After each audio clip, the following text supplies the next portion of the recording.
Hey, want to have coffee? So today I wanted to talk about perspective. I wanted to talk about perspective in relation to race and relation to being actively anti-racist in an area where everyone looks like you, talks like you. I would say thinks like you, but I can assure you that that is not the case. I actually grew up in northern Minnesota. Minnesota is getting a lot of attention right now, but I feel compelled to tell you that there are two very different parts of that state. There is the northern half, where I grew up, and then there's Minneapolis. Yesterday, we got the verdict on the Derek Chauvin trial.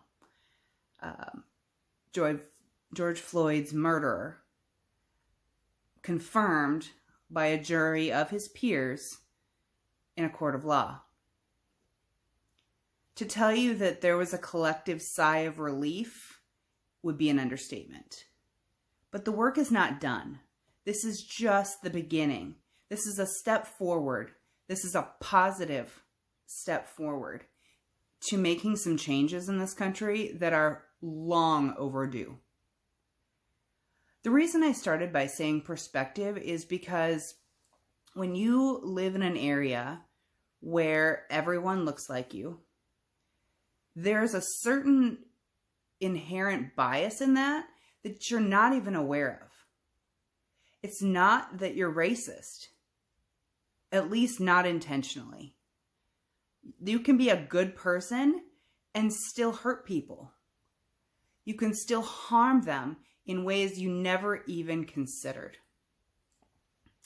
One of the most recent changes is in crayons, of all things. Being a white person, I never considered how harmful it would be for a black child to have to choose nude. Doesn't look like him when he's nude. White is considered normal. But why? Why is that normal? Because someone said so, and nothing has ever changed about it. These are small things to many people. Why would you even worry about that? Because small things over time add up. They add up to trauma.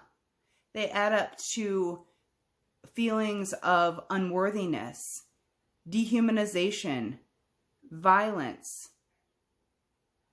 They're stepping stones. And this is where we ended up with George Floyd. There's a lot of unlearning to do. There is a lot of relearning to do. And you're not going to be perfect at it.